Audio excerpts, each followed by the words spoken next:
Hello everybody and welcome back. Oh, it's not working. Did I break it already? To Doodle Soup. 2. It's the second one. It's a show about consuming your thoughts before they consume you. And guys, I got some bad news. The thoughts consumed me. The thoughts consumed me in this one. You'll notice, after a while, that everything in this presentation is old. Alright? This video has been a month in the making, and I use the word making loosely. A bunch of stuff happened, kind of resulting in a cross-country move and a new job, and suffice to say, this Brendan is not the same as this Brendan. So, how does this work? We're going to list a few things that have been on my mind, or at least were on my mind, that may not be on my mind anymore, because like I said, not the same guy, not thinking the same thoughts. But we're going to take those things, and we're going to find aspects of them that I would like to explore. And those are going to be the ingredients to create some artwork. We're going to create a character today. We're going to mix those together in any combination, in any amount that we want. And then we're going to figure out how to end the video, because it's the second time. I still haven't figured it out. We'll get there. We'll get there. So, the first thing that was on my mind, spring. It feels so much more alive outside. The trees are starting to get a little bit green. There's not as much snow on the ground, and there's mud everywhere. Animals, people, the breeze, everything outside is like, we can finally live. But like I was saying, it's a bit of an indecisive atmosphere. You'll go outside and be like, oh wow, it looks so pretty. And then the weather will be like, you like that? How about a foot more snow? And then you get a lot of mud, because you get a lot of melting, and you get a lot of warming, and you get a lot of wet. That's spring, baby.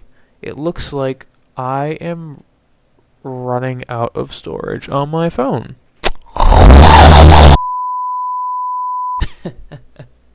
Here we are for my next thing.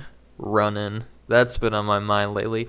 Ignore the God of War poster in the background. I used my previous PowerPoint as a template for this one. I just didn't feel like getting rid of it. Running. Love running. It's good to be running outside again. It was good when I was back in Wisconsin, when it was warmer out, and it's much better here in LA. It's never muddy or snowy. There's just poop on the ground sometimes, and you gotta run around that. But it's like a fun little obstacle course, You gotta have something. And I like running outside because I'm not really a treadmill guy. I love running, but part of the fun is to actually feel like I'm progressing somewhere. Get from point A to point B and not point A to point A to point A to point A, and then your only indicator for how far you're going is that you're getting tired, and you got the little LCD light that's going like, you've gone 2.1 miles, and that's just not for me. I don't like it. But when the weather is nice, I tend to overdo it when running, because I'll be inside for like a week and a half. The treadmill's there, it's available to me, but just out of principle, I do not take that silly machine out for a spin. No. I wait till it's nice outside so I can feel alive again. And then once I'm outside, I go for 8 miles, and then I wonder, why am I exhausted all over? This sucks. I don't have that problem now. 20 thunder thighs, here we come. Did I mention this PowerPoint was old? This is Uncle O'Grimacy. He is the uncle of the Grimace, the big purple guy from the McDonald's suite of characters. He's the inventor of the Shamrock Shake, that delicious green minty sludge that we all love to consume. He's green. I like this shade of green, this nice baby barf puke green. The newer version of him that they just came out with, he's more of like a lime green, sort of neon almost, which I don't think fits quite as well. I think I almost broke something. I think I got a hair in my nose or something. That was gross. At least I'm not Uncle Grimacy. He's got hairs everywhere. What was I even saying? I think this one, this grimier green, looks a little bit more like, yeah, it's my dirty old uncle. He's got a shillelagh, whatever. He's been gone for decades. I think he was last seen, this version of him was seen in like the early 80s or something like that. And they just brought him back for a marketing campaign recently, this year. Which, begs the question, why? Why was he gone for so long? Did he have some sort of controversial past? And is just now re-entering the public eye after maybe perhaps everybody forgot what he had said or done? Or said? Or said? Aaron Gobra. So now we have our ingredients. Now what? Let's put them in the soup, baby! This is my assistant, Isolda. She's going to stir some of the ingredients up, and we're going to have a few ideas that we can work with. A couple, this and that, little, what's the word I'm looking for? When you add different amounts of different things. I'm going to put it up on screen because I'm too stupid to think of it right now. But while that's happening, if you're enjoying this video and you're thinking to yourself, yeah, I could watch another one of these, then go ahead and hit the subscribe button. And if you're watching this video and you're like, yeah, I think I'm good, don't hit the subscribe button. That'll just hurt me. Because my videos will pop up on your feed and you won't watch them. And then YouTube's going to be like,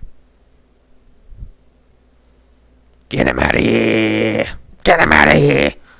So, hair is still... I'm growing it out, guys. And sometimes it ends up in places where you don't want it to go. Alright, Isolda, are we ready? Stir the pot 3 more times if we're ready. Hell yeah.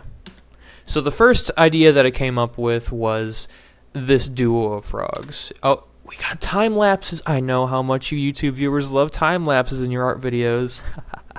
So we got this very almost lazy lounging frog because he's a delivery boy for his uncle's, milkshake or whatever.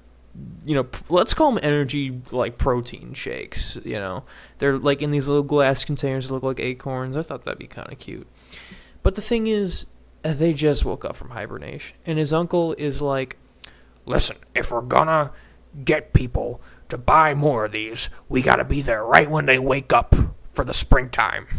And then his nephew's still, like, groggy because he's been sleeping for months. And he's like, dude, I have to chill, okay? I don't know how you have this much energy. I just need a break, dude.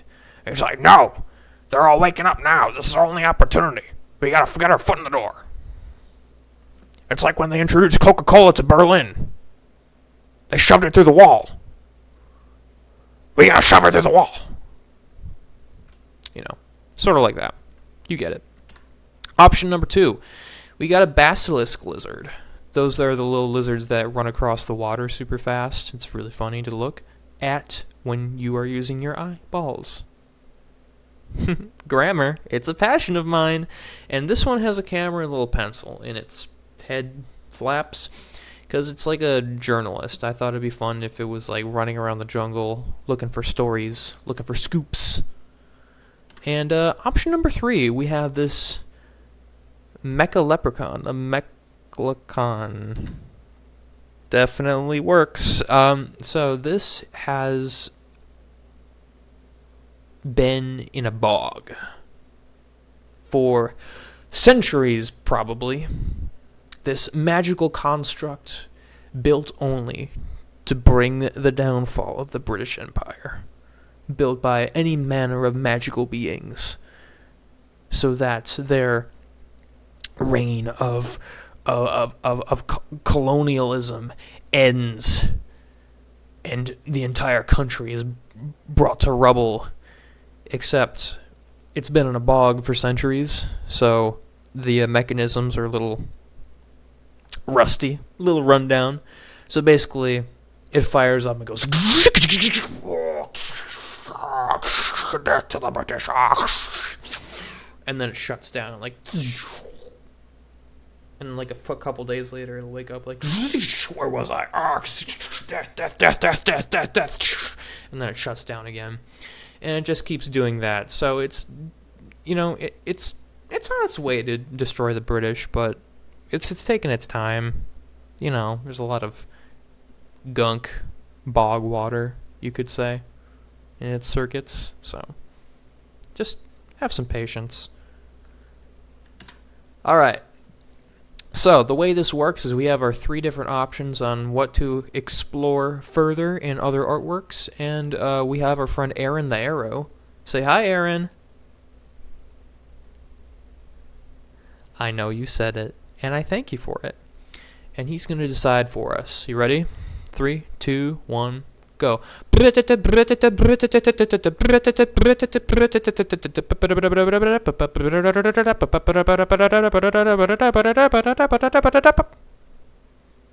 It's the basilisk lizard, baby. Option number 2 is what we're going to explore today. And by today, I mean I explored it like a month ago. And I'm now just showing you. So I just want to be transparent with you guys, it's only episodes 2. I want to start our relationship off with complete transparency and honesty, okay? Here we go.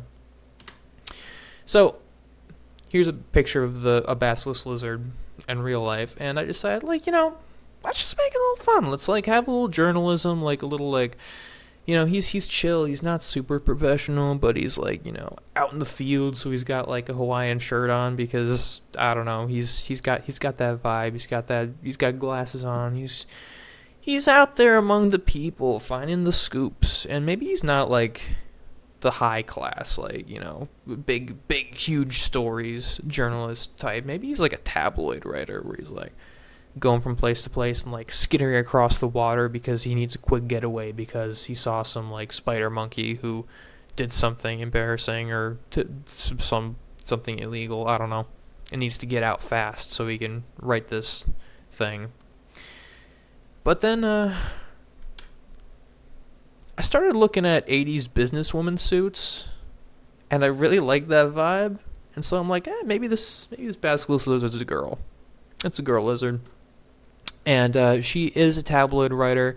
I love that little, I like the shoulder pads. I like the bow tie thing, the floppy big bow tie. It's cool. I like the skirt. I like the deal. I like in the center one, this little checkerboard thing. So I modify that into pinstripes, baby. And so the glasses are still there, but this time it's more of a professional look. But also, she has that sort of look, that side eye, that little sleazy, troublemaker, I'm gonna catch you. I'm gonna catch you doing something. Yeah. You are going to have your personal information smeared and slandered all over the world. This lizard, I'm gonna call her Wanda. I didn't give her a name. I kind of forgot to do that. I'm not very good at naming my characters very often, but we'll call her Wanda. She looks like a Wanda. She's got her makeup on. She's got her glasses at the bridge of her nose like this, so she can look up at chin up, pompous, I'm better than you sort of look. You know what I mean? That's why I wear them anyway. And then you got the camera. You got the landline phone twisting the cord around. I thought it was a fun vibe, and then I decided I don't want to make this anymore. Like I said, this is an old thing, and I was sick of it, frankly, and I didn't want to do it anymore. Those ideas are not mine anymore. They belong to somebody in the past who's dead now. I'm the new guy. He's gone. And so I do what anybody would do. And after sitting down and staring out the window for an hour trying to draw more of this character, I drew a brand new character. Her name is Claire. She's 5'4". She's single, but she doesn't want to be. But she doesn't have much confidence to put herself out there. Born and raised in Dubuque. Currently stocking shelves at Target. Always sleepy. She works a lot, guys, and she has bigger dreams, but they're kind of vague. She doesn't know exactly what she wants to do, but she knows there's something better for her out there, and she wants to take advantage of that. She wears a headband every day so that she can feel, a little cuter. Something unusual that you wouldn't expect. She shoots hoops at the park on weekends, because she used to play JV ball in high school like a million years ago. Listen, I didn't listen. It's not like I've decided if she went to like Dubuque Senior or Stephen Hempstead yet. Okay, I don't know. I'm not that much of a pro level avoider that I know the specifics of which one she went to yet. I just kind of looked it up and I looked to see what was nearby. It's like I also looked at the parks in Dubuque. Or at least if I had looked in the parks in Dubuque, I would have had a really hard time finding one that had a basketball hoop in it. So leave it in the comments if you know which one she would be at. Her favorite color is light blue, and her favorite food is garlic bread. So if you want to see more Claire, I don't know what I'm doing here. Hey, look, another time lapse. Eventually, when I got that out of my system, I decided to do a little more refined drawing of this lizard character, Wanda. Sitting down at a typewriter, just plugging away at some sleazy story. She's not a good person. She likes to take advantage of people in compromising situations, for the sake of money or her career. She's very toxic. Not venomous in the literal sense. I don't think basilisk lizards are poisonous or venomous in any way, shape, or form, except her attitude towards others. They're just pawns to step on so that she can spread that hot goss across the jungle. And I really like how this illustration turned out. I like doing all the motion lines. I liked doing the scribbly chair and table and typewriter because I didn't want to draw them. But I didn't feel like that was quite enough to show what she's all about. Like, how does she interact with others? How does she do that quick basilisk lizard getaway if she has to? And so I decided to draw a little comic, and we're going to end the video with that comic. I think that's a good way to end it. So I kind of lied at the beginning. For this one, I did know how to end the video. I want to start our relationship off with complete transparency and honesty. So we're just going to put that up on screen.